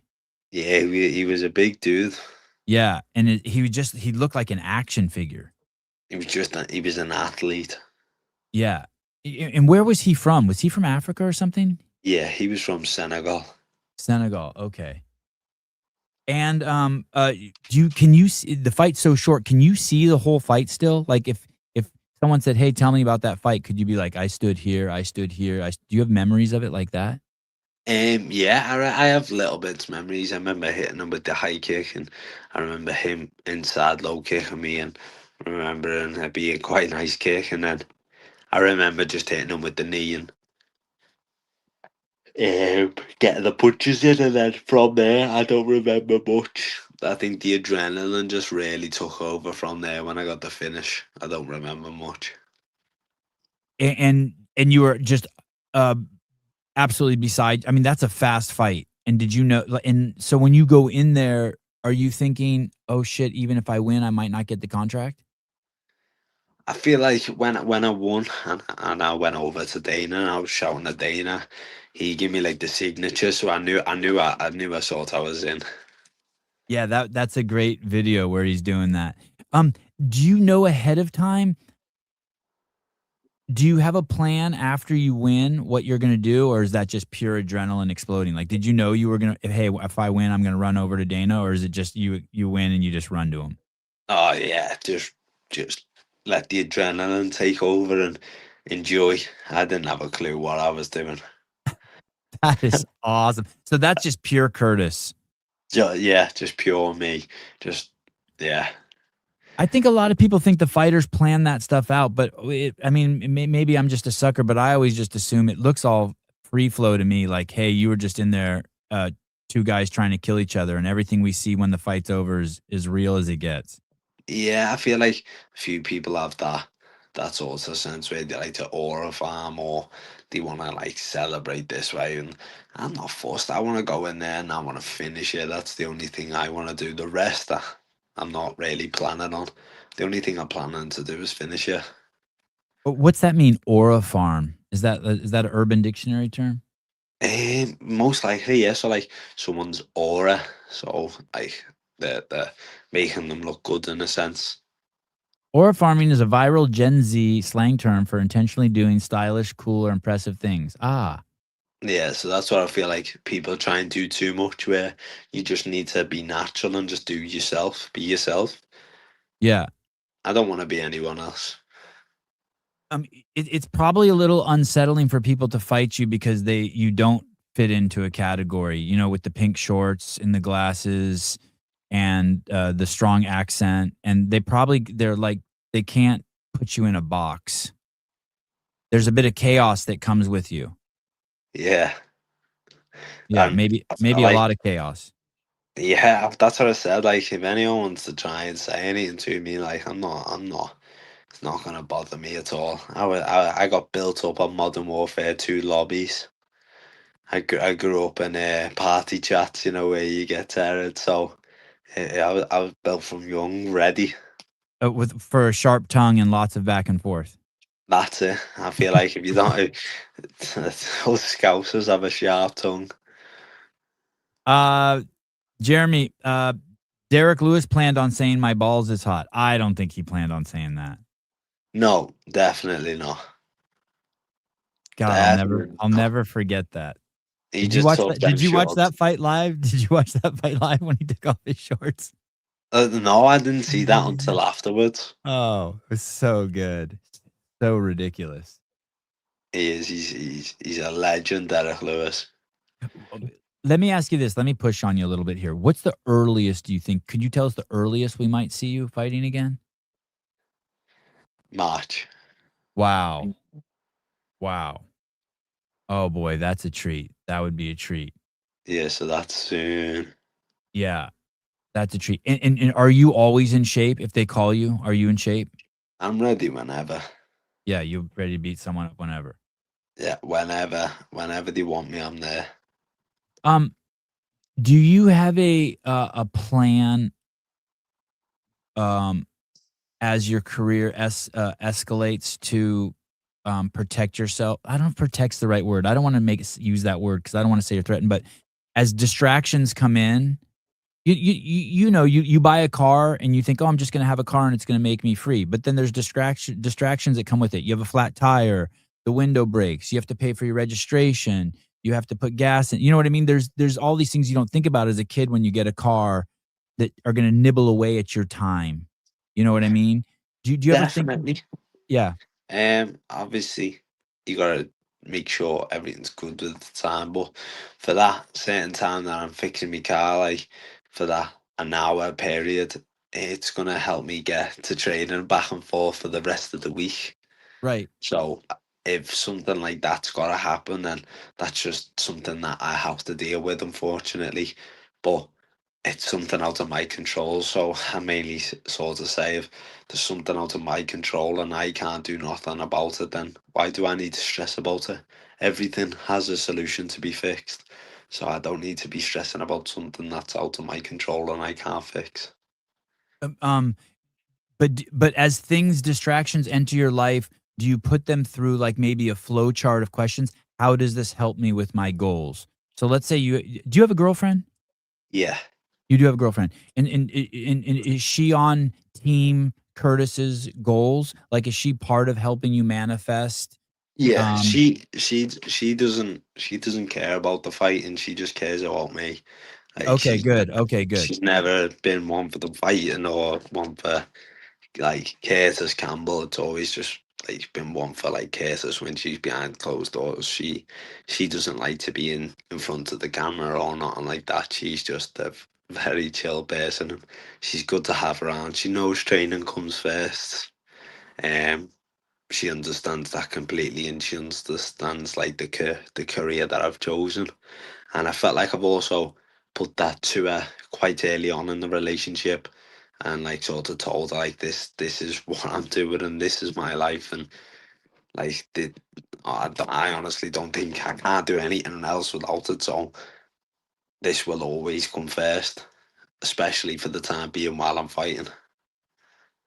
I don't think a lot of people realize how difficult or what an honor, but difficult. Like if you're gonna be with a, do you know what a bald eagle is? No. It's our national bird, and he's got a white Oh yeah, and he's I got a felt like white you were gonna head. say like some slang term then. Oh Yeah, no, just know what a no, bald eagle. I'm Yeah, old. No slang. It's a powerful bird. It builds a nest that's 12 feet in diameter, and it just fucks shit up and raises kids. It just fucks. You know what I mean? It just like pulls big fish out, builds big nests, and sits on eggs and just kicks ass. And you're a bald eagle, and so and everyone's attracted to a bald eagle. Everyone wants to be like, oh, I want to see a bald eagle. But the thing is you can't cage a bald eagle because then it's not a bald eagle anymore. You yeah, have to when it soars so high or when it's catching fish, you have to shut the fuck up and be there and supportive and have the grill going so when he comes back, you just cook it and shut the fuck up. Like there's it's a takes a special person to support someone who wants to soar as high as you. Like its own kind of selflessness, your own kind of special greatness. definitely. And that's one thing that I have also suffered with though. And I feel like I've turned myself into be such an emotionless person. Don't really like to be emotional anymore. I was when I was younger, and now I try and sort of put my emotions to the backside, not because I have to, but because I want to. Because I feel like in this game, it's not time for like, oh, I need to be like emotional, or I need to like, have a little cry. Yeah, I've got to crack on with it. And I feel like that's how I've always looked at my dad. My dad's never ever put like a problem on me. I've never Mm, felt as a kid like we wow. had problems. He's always hid it, and he's always had like that strong poker face. So I feel like I'm sort of the same, and that's how I want to be. And if I do have a problem, I'll deal with that problem like a man should. Did you read a book or like on stoicism or on spirituality or self-help book that got you that, or is that from watching your dad? Um, my dad, I got two books here.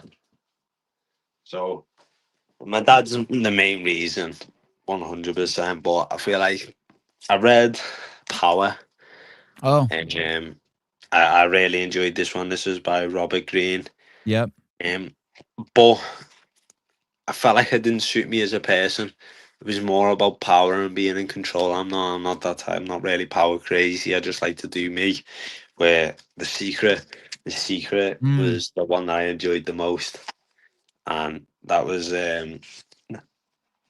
that helped me manifestation a lot, and that helped me like see the sort of goal I wanted to set in my life and what career I needed to do and how much time I really need to put into it. So I'd say The Secret, that was the main book that really helped me a lot. Who gave you those books, Curtis? um no one actually gave me them. I bought these Yeah. because I got told to, these like are the books that I should read. But one of my old boxing coaches gave me a Muhammad Ali book, and I read that. That was very good. I'm not the best at reading, but I do try. You said this line to me that's like so impressive. You said my journey doesn't start until I get to the UFC. And what's crazy about that is people dream, right? Like, and getting to the UFC is a big dream. And then people dream some crazy shit. Like this guy Elon Musk wants to go to Mars, right? And it's like these are crazy dreams, but I guess if someone doesn't dream them, they won't happen ever. So someone has to do the crazy dreams. How did you know to dream such a big dream to be UFC champion, not just get to the UFC? My main reason is I don't want my dad's name or my mum's second name forgotten. They put me Wow. on this planet for a reason, and I'm gonna make sure our names remembered, like the great Muhammad Ali and stuff like that. I don't just want to be another participant in the sport where I've said, "Oh, I've done that." When you talk MMA in the next 10 years, if you say MMA, the first name I want to pop up in your head is Curtis Campbell, not Conor McGregor, not anyone else. I just want Curtis. That's my goal to make that. So I feel like it is a massive thing, and it will be like almost near impossible to do, especially how many legends there are in the sport now. But that's the sort of dreams I'm striving for. No one's put a limit on dreams, so I'm not limiting myself. Um, you seem like you have a good hand on leveraging your ego, like a kind of like a the selflessness that it takes to train as hard, but also to leverage the ego with things like that. Do you know what I mean by leverage the ego? Would that be like in a sense confidence but not cocky? So that would be like arrogant with it, not arrogant with it being like very confident instead of arrogance. Or also like I'm just thinking like you use your ego to motivate you in the right direction instead of do stupid things with it. Yeah, So you don't let it control you, but you put it in places to motivate you. Like, I don't yeah, want my parents' name to be forgotten. yeah, And so that's like your ego, but you've put it in a place like at the bottom of the ship where you can use it as fuel to push you instead of something to be defensive and insecure about. You know, some people will be yeah. defensive and insecure about they're protecting their ego. You put yours underneath you to kind of push you forward. Definitely, because you've always got to be in control in yourself, and that's one thing that I've Mm, learned. If you're a man and you can't control yourself, I don't believe like you're a strong man. Where in each moment, especially in fighting, I am bigger than that moment. That moment is not bigger than me.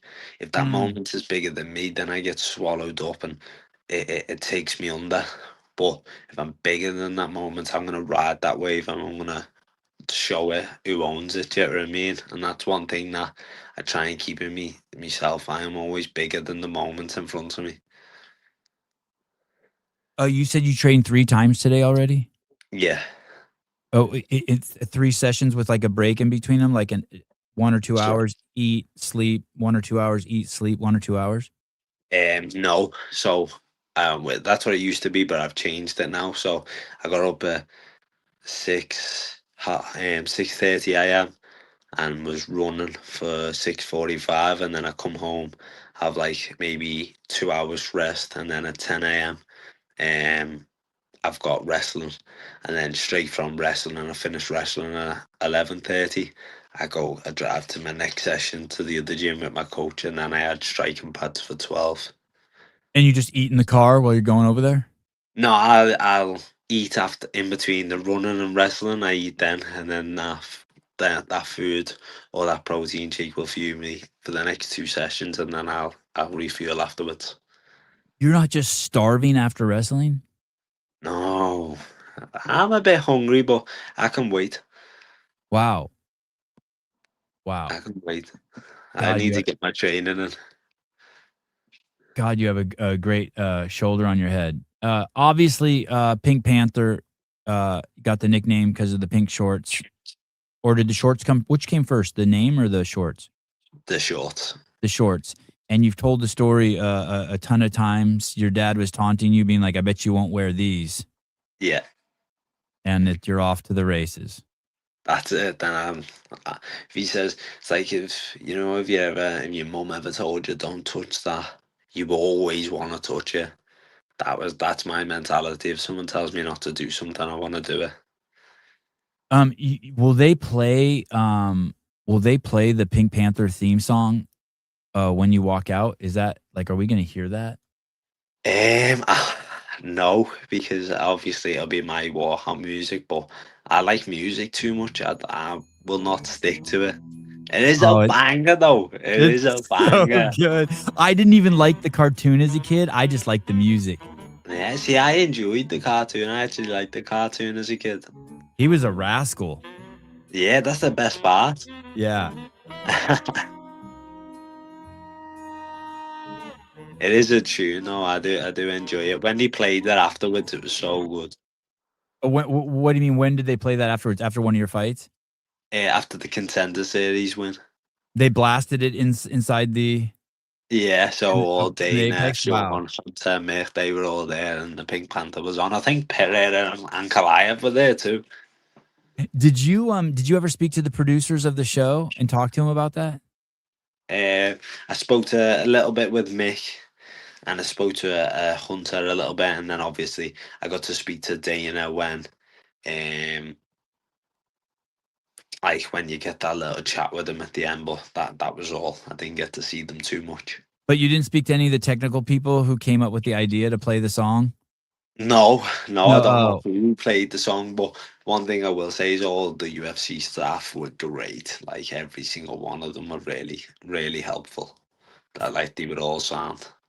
That's I can't wait. One day the producer whose idea it was is gonna come up to you and and you'll hear the story. That's gonna be a funny story. That's gonna be I'm good. looking forward to hear the story of them. Curtis, um, finally, for myself, I selfishly asked this question. I have 2 boys, 2 9-year-olds, and 11-year-old. What advice do you have for fathers to stay close to their kids? Because a lot of kids don't want their parents in their lives. What advice do you have for parents who want to stay close to their kids their whole life? How have your mom and dad done that so that you aren't pushing them away? So this question, I'd probably say they're the best people to ask. They've done a amazing job for me, and from my perspective and what they were all like, what they done for me is my parents have always been like my mates. Like they've always been strict, but they've always been strict in guiding me into the right path and like what's best for me. And I think once I started understanding that, we had a better relationship. Instead of it was like don't do that, don't do that, it was sort of I knew the reason why. So once we sort of like got that acknowledgement, me mum and dad become like my best mates more than like an actual mum and dad relationship, and then my dad helped as the coach. So I'd say for like their advice, just be there, just make sure you support them, because they've always supported me. They've always, no matter what I've wanted to do, they've been there. They haven't second guessed me or nothing. So I'd say just be there for them and don't push them. Like I think a good amount of pushing is good, but like now when I'm seeing younger kids participating in martial arts, and you can see the dad wants them there more than they want to actually be there. I just need to make sure that they're enjoying it and not just the parents. Yeah, in your interviews, it sounds like you really trust your parents, Yeah, and that was what you said in some of the interviews. You said, "I know you trust that they have your best interest in mind, and so you realize that." And yeah, there's this saying that relationships will grow at the speed of trust. yeah. And like I don't have a big family. I don't speak to a lot of my family. But the family that I'm speak to, they're really close. But like me friends who are trained with, they're more like family than actual blood relatives. Yeah, yeah. Yes, well, just I'm not really like a big like, and I do get family, but if you treat me well, I'm gonna treat you well, and that's the main reason. And they've given me everything and more that I can ask for. They've given me the platform to do what I'm doing, so I can't ever thank them enough. Um, well, thank you so much for coming on. Thank you. You're such a great role model. How generous you are to come on this little podunk, CrossFit show and spend over 90 minutes with us. I really appreciate it. Thanks for all Pleasure the to have me on. Thank you. Thanks for all the insights. Tell your parents I'm really impressed. Hopefully someday I get to meet your mom and dad, maybe even have them on the show and talk to them about parenting. And thank you. And we'll be watching. You are it's my favorite sport. It's really the only TV I watch is UFC on Saturdays. And so thanks for entertaining us. And, No and and worries. and I hope Pleasure. all your dreams come true and I get to jump out of my chair and be like, I talked to that guy. Thank you. I really appreciate that, and I hope everything goes well with you. Thank you. Every time you fight now, just remember there's going to be some old guy in a room telling his kids, "Hey, I met that guy." I'll be telling my kids, "Hey, that guy was on my show." Definitely. I'm happy that you say that. Thank you. All right, brother. Have a great evening Have a and good day. again soon. Thank you. All Thank right. you. Cheers. Legend. Kurtis Campbell, what a stud. Remember when we had Jack De La Madeleine on? Did I really say that? I was my brain isn't. Someone asked if I'm fasting today. Does my brain seem that off? I was at a loss for words a few times today's show. I saw. I have. Did I say that? I should have said I have 3 boys. I said I have 2 boys. Jeez, criminy, what a mess. I was pretty excited to have him on. That is the future of MMA. I was pretty damn excited. Pretty damn excited. Cheers, not chow. I don't know. Thank you, Jody. Excellent work, Sevy. I could always depend on you. Great interview. This guy's his shit together better than most. Yeah. Yeah, wow. He kind of he reminds me of Colton. Just the path he's on, and then just the journey he's taking of understanding himself. Eat some food, dude. What do you, I chowed last night. I had they're like Armenian hamburgers. It's called luli kebab.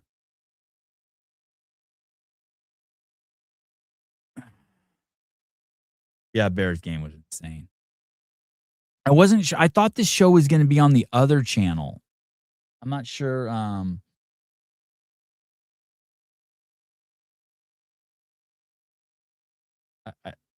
What channel is this on? Is this on the CF Network channel? What fucking YouTube channel am I on right now? I don't even know.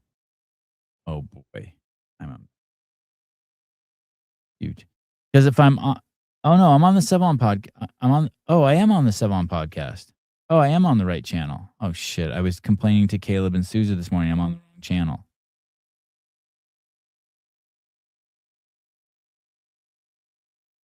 All right. I'm glad you're as confused as us. This is on the Sevon podcast. All right. Oh shit, you just reminded me something. I need I think Hans texted me a week ago. I think it Hans, if you're watching this, text me again. I think you fell out of the rotation. Some affiliate texted me and said that they wanted to come on the show regarding the Open. I don't know why this I don't know why this would be on the CF channel. Maybe just because it's sports. I don't know. I think I don't know. I don't have a strong understanding of what goes where yet, except just the fact that I'm trying to keep the politics off of the CF channel. Trying to. I mean, I don't think we're succeeding 100%, but we're like, oh, this is an IQ test. Oh, okay. IQ test 1 fail. The CF one is a community first network.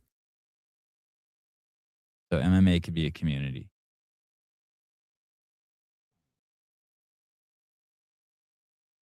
It's kind of weird. I like this channel. I like the other channel too, but I like this channel for doing shows because then I can hang out with you guys a little bit.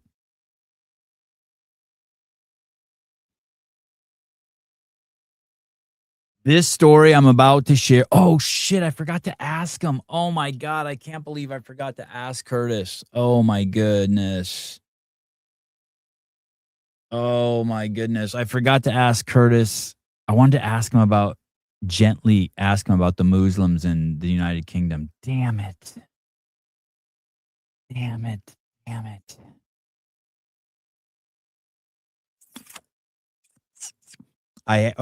Towards the end of the show, I was thinking, I need to ask him about parenting and about the Muslims. Fuck that all up. Next time he comes on. Switch now. But I'm on the Sevon podcast. I'm not, right? This is okay one to talk politics on? This isn't the Community First Network? I just looked. Yeah. I'm looking. Yeah, this is good. We're good.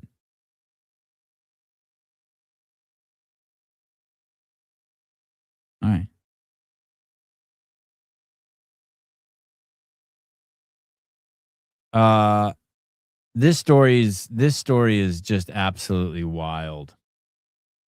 About an Australian woman. Super hot, as most Australian women are. Her name is Justine Damond. She's a 40-year-old. Listen up carefully. You really are going to want to hear this one. Justine Damond, a 40-year-old Australian-American woman, was fatally shot by the Minneapolis Police Department. The officer's name was Mohammed Noor.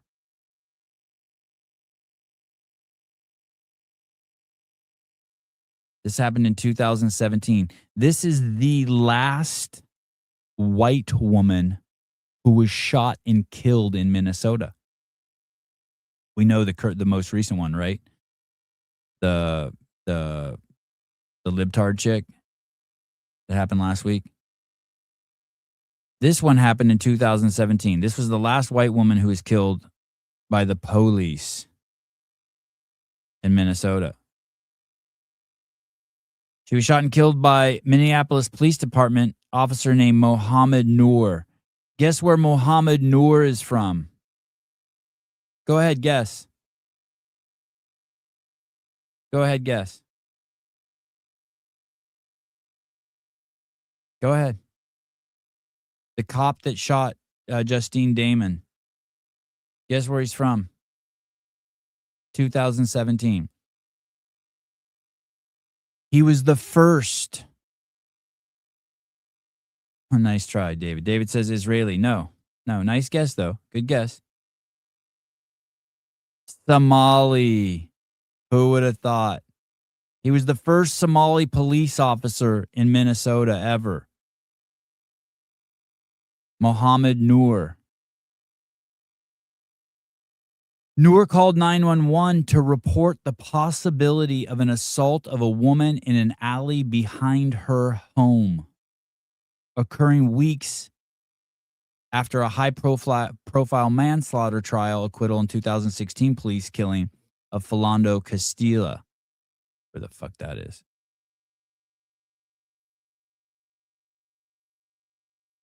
So we have white woman. We have a Somali police officer shoots and kills her after she calls to report a rape. Noor was sentenced to 12.5 years in prison, but the third-degree murder was overturned by the Minnesota Supreme Court on September 15, 2021. In October 2021, his sentence was revised to 4.75 years in prison with credit time served.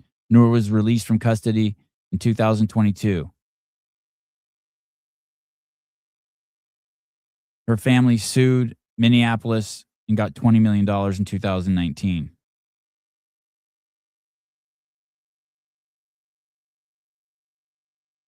The police officer, Mohammed Noor,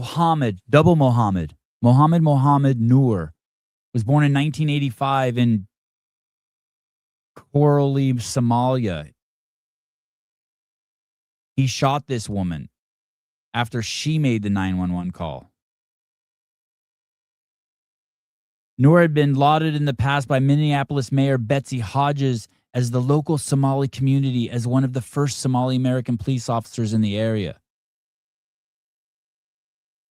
He had been with the police department for 21 months. In the 2 years Mohammed Noor was a police officer, he had 3 formal complaints against him. 2 of them were pending resolution. He was still on the streets. Remember, he's only been a cop for 2 years. In a separate case from May 2017, he was being sued for allegedly assaulting a woman while on duty. In 2018, it was reported that in 2015, 2 psychiatrists and other training officers had raised concerns about Noor's fitness for police duty. That was just 2 months before the shooting. Psychiatrists were like, hey, man, this motherfucker shouldn't be on the street. Mohammed pointed a gun, allegedly, at the head of a driver he had pulled over for a minor traffic violation. On the night of the shooting, Damon called 911 at 11:27 p.m. and again at 11:35 p.m. She reported that she thought she heard a woman either having sex or being raped. Dispatchers categorized the call as unknown trouble, female screaming, a relatively low priority. Officer Noor responded to the low-crime neighborhood of Fulton in southwestern Minneapolis, drove their police Ford Explorer with lights off through the alley, and found no suspects or signs of the suspect being raped. As officers prepared to leave, Noor entered code 4 into the cruiser's computer, meaning the scene was safe. Code 4, code 4. Noor's partner said that he was startled by a loud sound near the squad car, and just then Damon approached the police car's driver's side window. Noor fired a bullet through the open window, fatally striking an unarmed and barefoot white woman in the abdomen. Damon died 20 minutes later. Damon's fingerprints were not on the police car. Mohammed Noor's, the Somali police officer, his partner said Noor's decision to shoot was unreasonable. Both officers had their police body cameras switched off.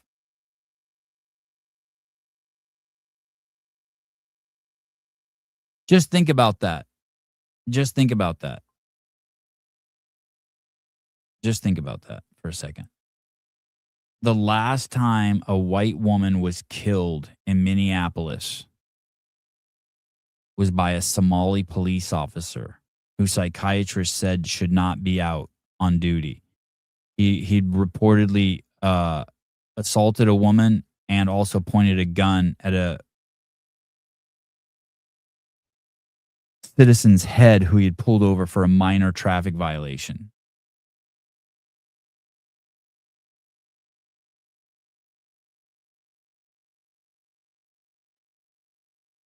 America. What do you say, David? Greatest country in the world. She had called 911 as a concerned citizen. The police came and she got shot.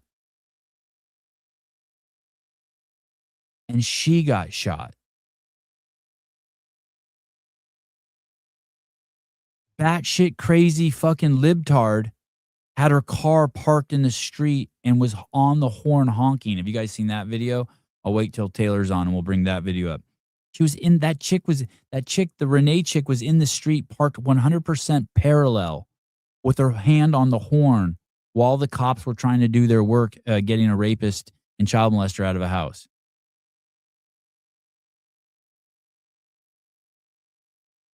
Antagonizing and interfering with an ICE raid.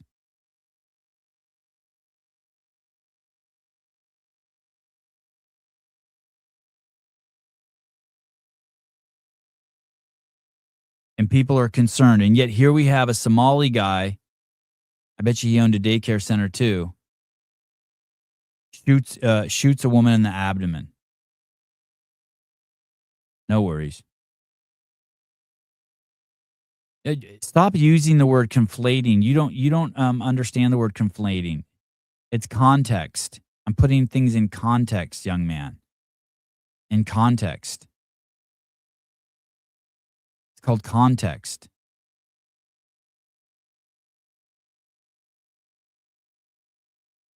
The liberals are probably like, well, she probably deserved it because she's white. That was her privilege to get shot by a Somali man.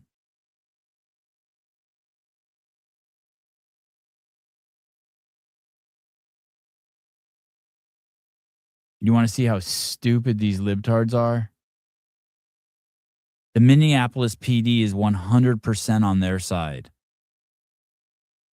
And this is how they treat their own police department that's on their side. God, these guys, the Minneapolis PD are such pussies.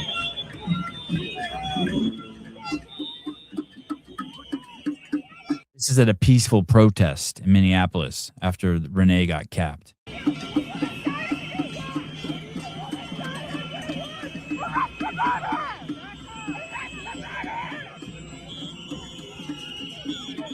God, look at the protesters. It's the ugliest group of people you've ever seen.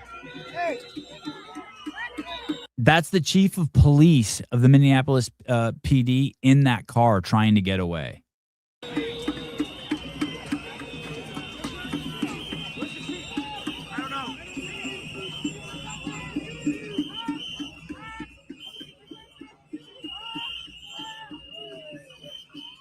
Going after their own police force. These people are batshit crazy. Someone just shoved that cop in the back. And look, they start running.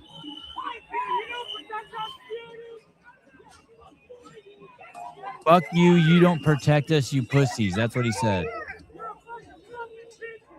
You're a bunch of fucking bitches. Fuck you. Throwing stuff at him. Look at the stuff being thrown in the air.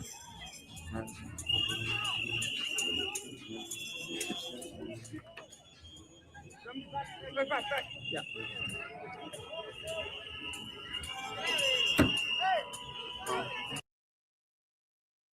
Paid agitators.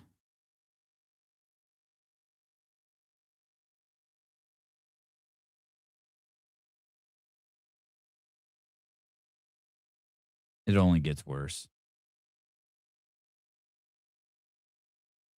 Just idiots.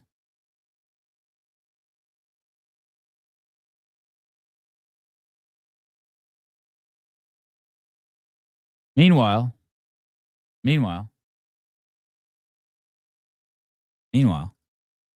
in Ohio, Man has been arrested and is facing multiple charges of inappropriate sexual conduct with minors. And the Claremont County Sheriff's Office says that he was in the country illegally. Christian Nunez Guzman has been charged with 1 count of rape and 1 count of gross sexual imposition. Deputies say on January 1st, they were contacted by Cincinnati Children's about a juvenile who reported the abuse. Investigators say the next day, Guzman was arrested. He's being held on a $350,000 bond. The Claremont County Sheriff's Office says that he is a native and citizen from Mexico. They say that the fucker was deported in 2012, came back in, obviously, while Biden was president, and raped 2 kids. Doses don't previously care. Deported from the United States in 2012. Man has been arrested. You don't care. You don't care. You don't care. You don't care. Hey, remember during COVID, we were supposed to stay indoors and shut down the whole United States economy and wear masks and take drugs that the U.S. military invented and put the Pfizer stamp on them. Remember that? And they told us, hey, you need to do that in order to save your 83-year-old grandmother who's in a nursing home who has a life expectancy on average of 13 months. Do you remember all that? And I came on this show and I was like, hey, I'd save fucking 1 kid's life to let every fucking 83-year-old die of COVID. I want to reiterate, I would fucking get rid of, I would let a fucking 1,000 Renees get shot to not have 2 kids get raped.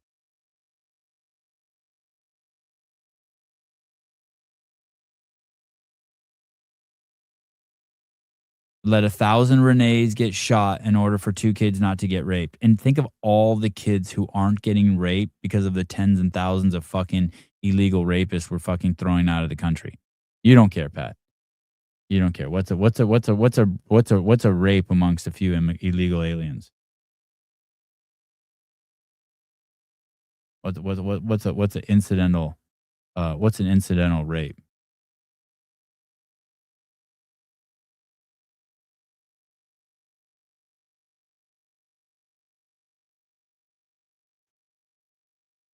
And finally, before I head off into the sunset,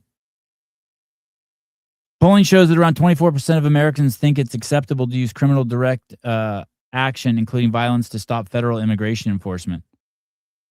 But when narrowed to white liberal women ages 18 to 44, the percentage shoots up to 60%.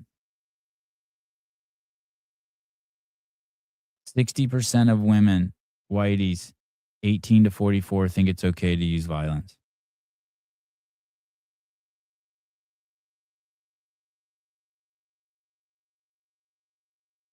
I never said don't. That's a lie, Pat. Now you're lying. You're the guy who says don't wear skirts or you will get raped. It's not true. It's not true at all. I love a skirt. I encourage skirt wearing. Now you're just full of shit because I pinned you down. Pinned you down and tickled your tummy. And now you're pissed.